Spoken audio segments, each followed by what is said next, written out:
Good evening, KNTV viewers. Thank you for tuning in to the Doty Report on Comprehensive Health. My name is Yolanda Gibbons, and I am the host. This segment, this is our fourth season doing this, and it is an initiative that was sparked by the Georgia Doty Comprehensive Health Organization, a nonprofit organization that's been around since a ton of years, being a health advocate and really trying to bridge the gap of the health disparities that we know often exist in minority communities. So I always, if you watch me, and I hope you do, I always like to say hello to the CEO and the founder, Mr. Don Doty, and his wife, Miss Joy. So let's say hey to them, and let's say hey to our Facebook people. So today we are going to be talking about I have two guests, two phenomenal guests, experts in their field. Very excited. You know, we are here to bring you, the viewers, and all the Facebook folks, some great information. So be sure to watch and know that you can call in to 312-738-1060 if you have any questions for our guests or for myself, or if you just want to make comments. We are going to be talking today about hepatitis, really focused on hepatitis C, and we're going to talk about entrepreneurship. I know, what does that have to do with it? But as you can see, we got a little trend going on. We've been talking about entrepreneurship for the last several shows. Why? Because we know that in our households, particularly in minority communities or urban communities, there is definitely a need to have multiple sources of income. And we know how not having that affects our health. Affects our stresses. So we're going to get started with our guests. I have right next to me Mr. Harry. Did I say that right? Yes. That's right. He's going to say his first name. And I have Miss Harris. And I'm going to start with Miss Harris. She's going to give us a brief intro, and then we're going to get this chat started. Okay. My name is Tara Harris, and I am an entertainment entrepreneur. I've been doing this now for more than 20 years. I started out just doing things on my own, reading books, learning about the business of entertainment, and once I came into the knowledge of knowing those things, then I branched off and started doing it myself. Works for me. Sound good. And what about you? Tell us a little bit about you. My name is Kiowa Howery, and I am the project manager for the Hep C program. And I've been doing this for a few years now, and how I started off as just doing project management with different other projects, overseeing 4 different regions, mostly within the Indiana area and South Suburban Chicago area. Okay. So we're going to get right to it. I want to start with you and ask the question about hepatitis. And what is, we hear about it, but if you don't really know, you know, or have an understanding, what is hepatitis A, B, and C? Like, what's the difference? Okay. Well, the biggest difference between hepatitis A, B, and C is how it's transmitted. So hepatitis A is transmitted mostly through foods. Hepatitis B is transmitted mostly through blood and bodily fluids. Okay. And then hepatitis C is transmitted only through blood. Okay. Okay, and just to give a little background as exactly what is hepatitis C or HCV, it is a virus that attacks your liver. Mm-hmm. Like I said, it's transmitted through the blood. It attacks the liver and can eventually become cirrhotic or cancerous, leads to cancer. Okay. So there aren't any real symptoms for the hepatitis C. Mm-hmm. So a lot of people walk around with it, and when it's time for it to be discovered, it may be too late. Okay. For them to attain treatment. Okay. So the last step of the treatment process, or I should say like the worst case scenario, is that they may need a transplant for it. Okay. So what's the big thing though? I mean, I heard of hepatitis, you know, heard people talk about it years ago, but in recent years, I don't know, maybe because I'm older, I see more promotion of it, bulletin boards and go get tested. And so what's that all about?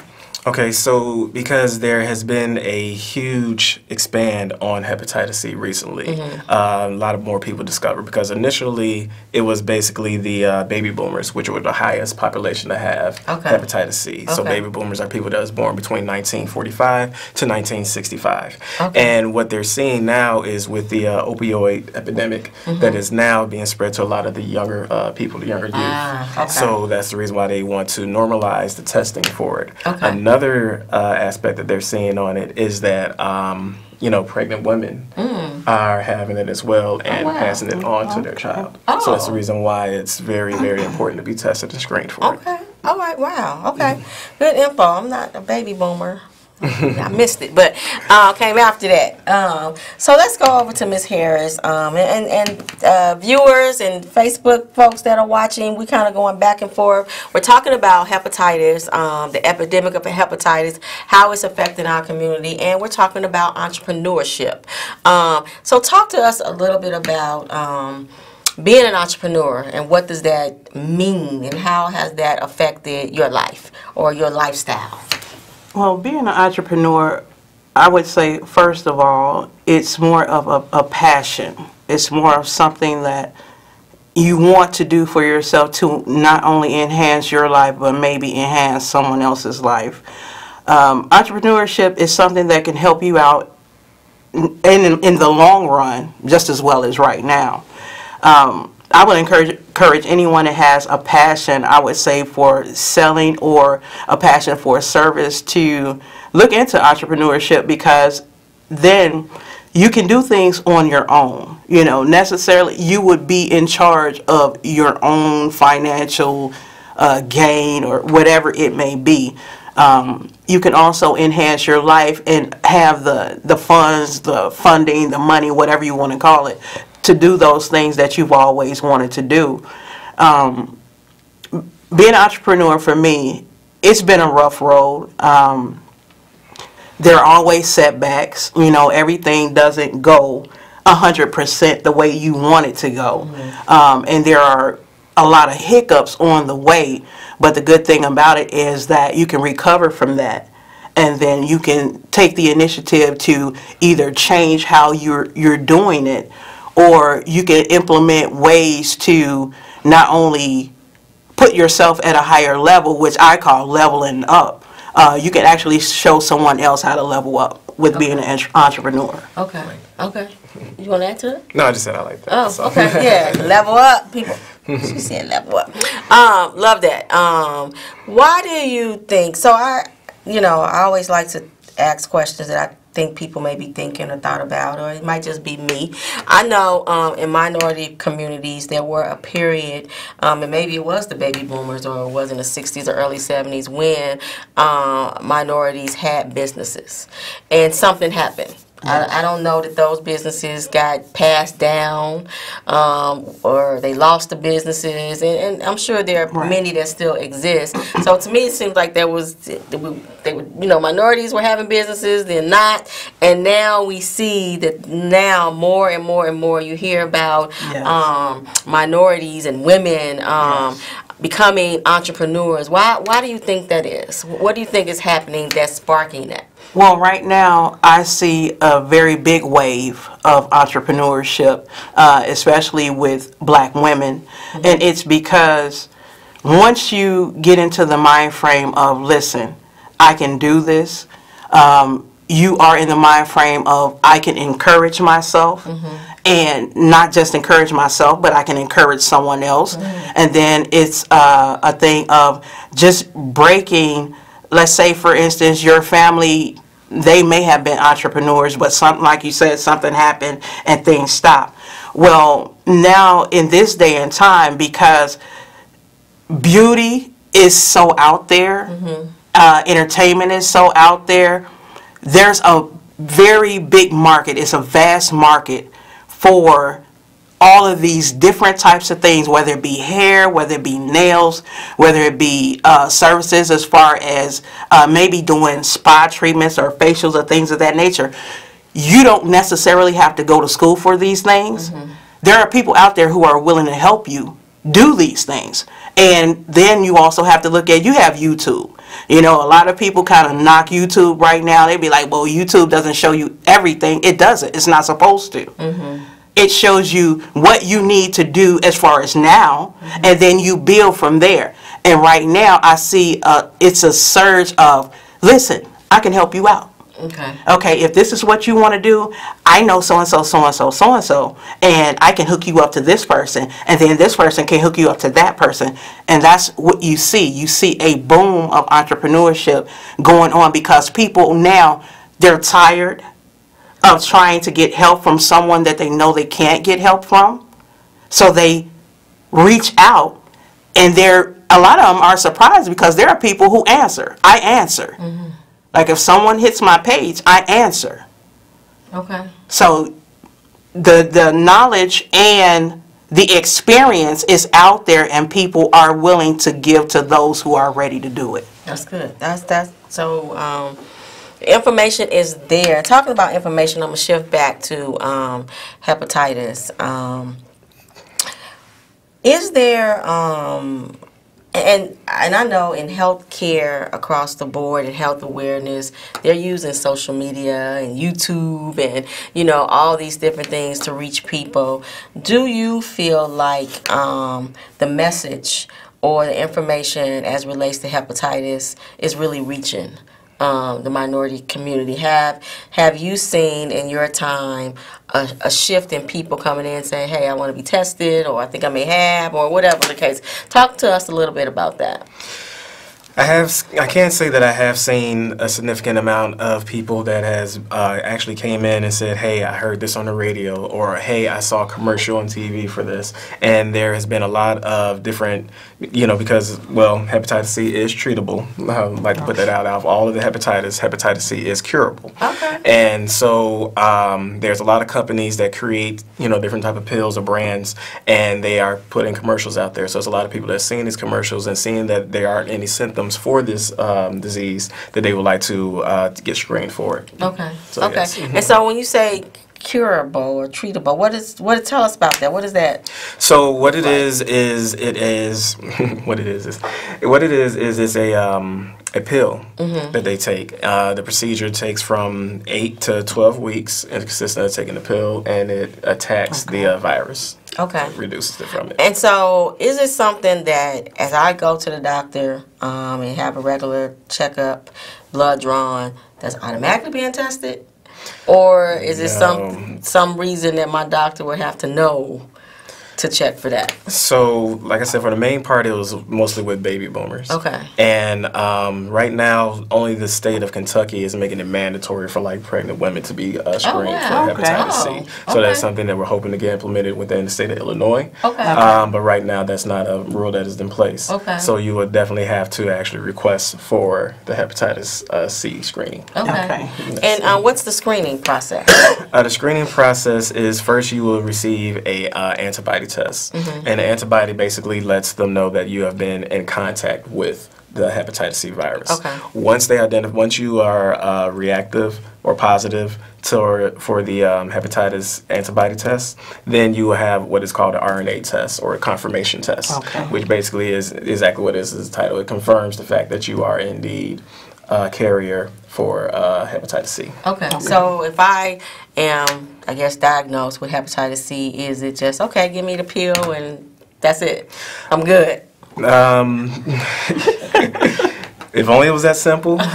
They come with a linkage to care coordinator. So what they do is they help prep you for the entire process for you to go from start to beginning of your process of getting cured for it. Okay. So you would say anybody out there, Facebook land, talking to you, that's a baby boomer, you would encourage them to be tested. Absolutely. And pregnant women, you would encourage them to be. So you baby boomers and moms to be, talk to your doctor, talk to your healthcare provider about being tested for hepatitis.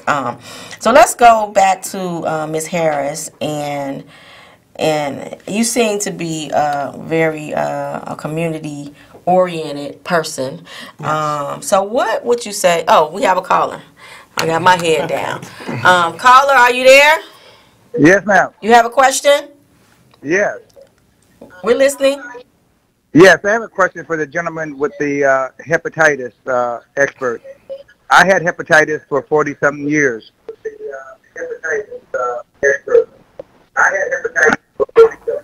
And the pill cured it, but now I have liver cirrhosis.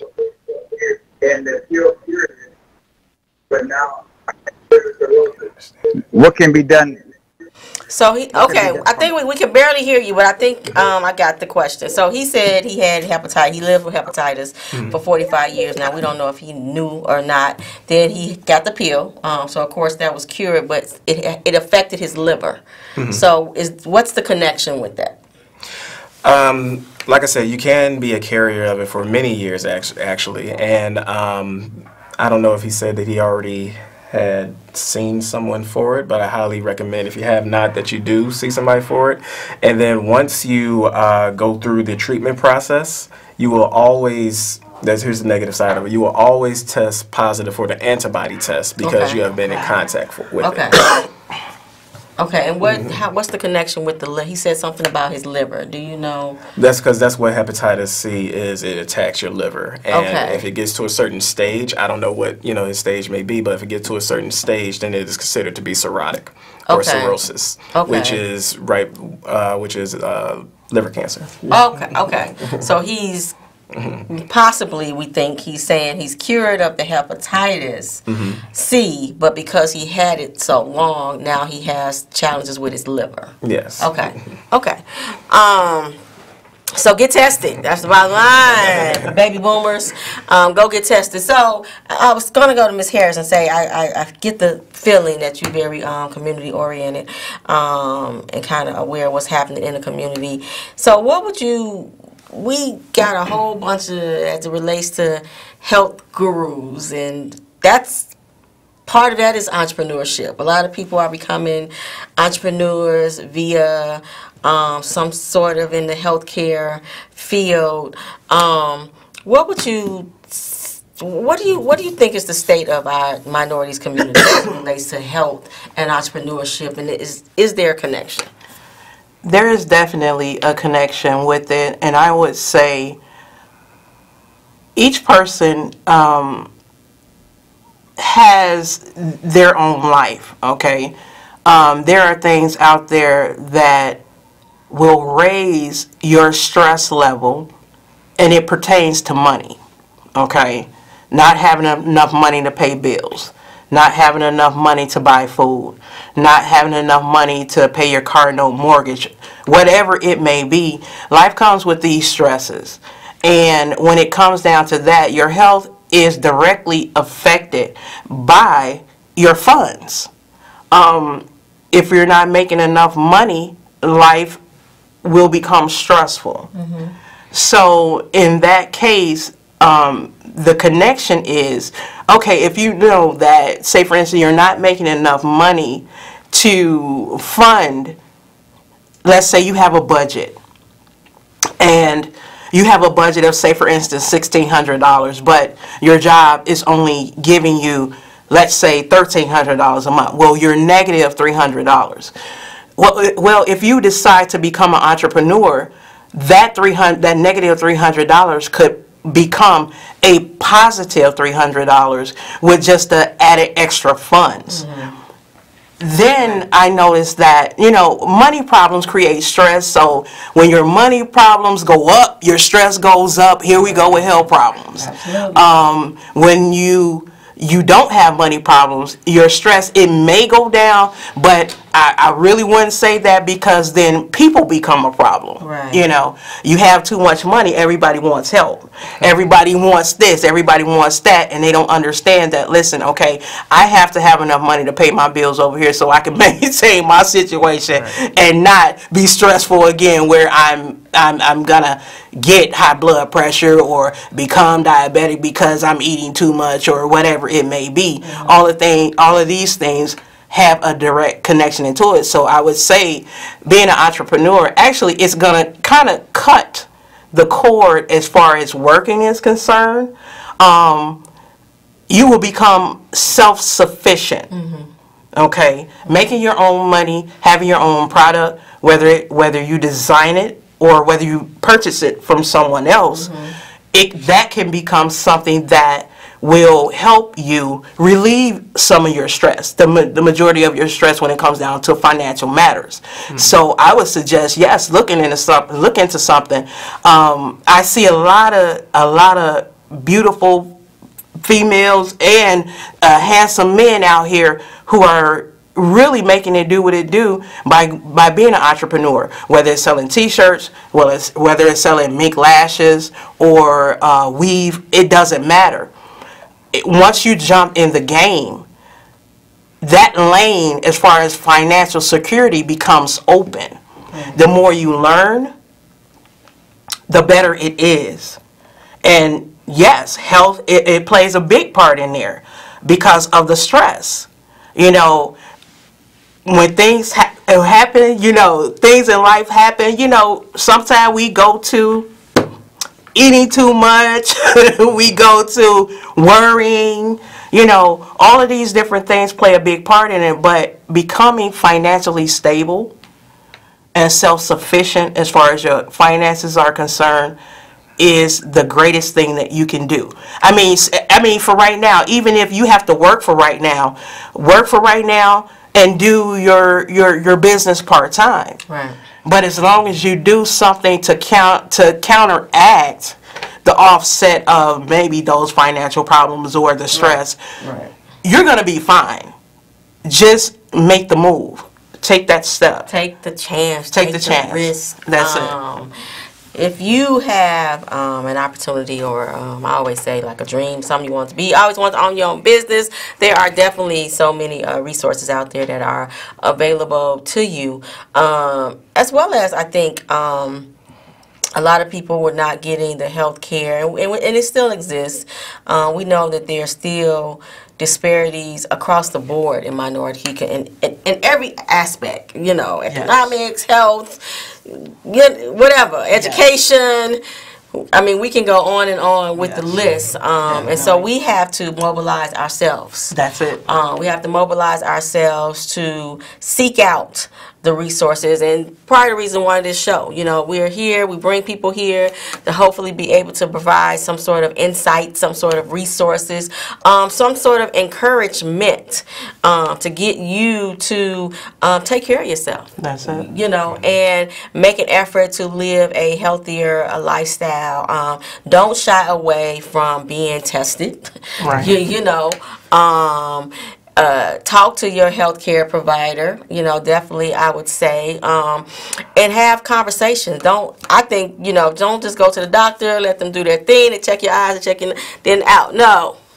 You know, have them to slow down, explain things to you. Right. I think it's important that we share almost every symptom we have, you know.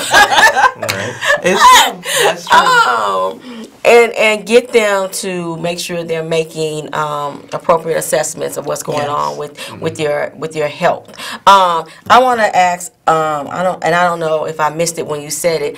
Is hepatitis C something that is affecting the minority communities at a high rate with the baby boomers, or it's just across the board? Is it women, men? It's across the board. Okay. Yes. Okay. Okay. So it's not in the minority community. It's baby boomers across the board, and pregnant women across the board. Okay. But it's good to know that it's not often that we hear of cures, you know, that there is a way to get rid of it. Are people, let me ask this, are people, you talked about the baby boomers, but are people contracting it now?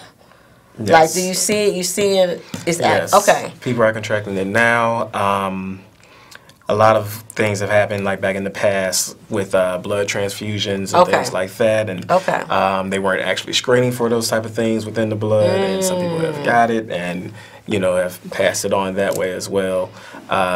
any type of, you know, needle sharing or sharing razors, or, you know, it's Right. so many different ways. So in which these it are can risk be factors. transmitted. Absolutely. These are risk. So it's not just the baby boomers. There still exists some risk factors for me Absolutely. today Absolutely. that I need to be aware of. Okay, that's good to know. So we talk about the baby boomers and pregnant women, but it is important that folks know that it's affecting everyone, and it's still being transmitted through various sharing of needles of blood, right? Yes. Blood transfusion. So be mindful. You know, educate yourself on it. YouTube, YouTube it. Get the information. We have about 5 minutes left, and I always like to give. Kind of put the guests on the spot to give our viewers. So we're gonna share this 5 minutes. So we got like a minute and a half. Give us your final thoughts, any final thing that you want to share with the viewers and the folks out here that's been watching us on Facebook. I would say definitely, if you have a passion for selling, if you have a passion for just taking control of your life and your finances, I would say entrepreneurship is the best route to go. It's not a hard thing. I mean, there are businesses out here now where you can start with just $200. I mean, even though you know you have to get the licenses and decide what it is that you want to do, I would say just jump out there, just start. Find something that you are passionate about and go for it. Just do it. Just do it. That's Michael Jordan said. That's it. Just do it. So what about you? What are your final words? I would like to say that hepatitis has been known to be one of the silent killers. It doesn't have any type of symptoms or any type of signs. It's just something that, you know, you find out too late. And to make sure that you are protected at all times, and then get yourself screened regularly. There isn't just a certain group anymore. At first it was just baby boomers, but now we're seeing the epidemic to where it's spread to everyone. So get tested regularly. Okay, that's good info. I just want to end by saying thank you so much for tuning in to the Doty Report on comprehensive health. Thank you, Facebook folks, for watching me. And it is important. I think they both said it. I couldn't have said it better myself. You know, if you have an opportunity to, and you have a dream, that is, if it's something that you want to do, be a business owner and be an entrepreneur, then take the first steps. There are tons of resources out there that are available to you to help you with that process. So don't be shy. You know, don't say I can't do it, because we can do anything that we put our minds to it. And the same goes with our health. We cannot play with our health. We never should have, and we never should, but we definitely have to be more health conscious in how we're taking care of ourselves, what we're putting into our bodies, how we, you know, taking care of our bodies, and making sure that we are aware of what's going on with ourselves, not just physically, but even mentally. It's very important to our health. We want to be around for our families. We want to be able to give back to our communities, and we appreciate this organization, Georgia Doty. If you have an interest in learning more about the Georgia Doty organization, go to georgiadotyhealth.org. If you are looking for a great organization to donate to or volunteer for, I want to vouch and say that Georgia Doty Comprehensive Health is a great starting place for you. If you missed the website, georgiadotyhealth.com. If you can find me, you can find me on Facebook, Yolanda Givens. Just look for the smile. Find me on Facebook. I will definitely, and reach out to me, you know, and I'll point you in the right direction. Information about hepatitis C, information about entrepreneurship and being in the entertainment area of entrepreneurship, and of course anything related to healthcare and nonprofits. Definitely reach out to me.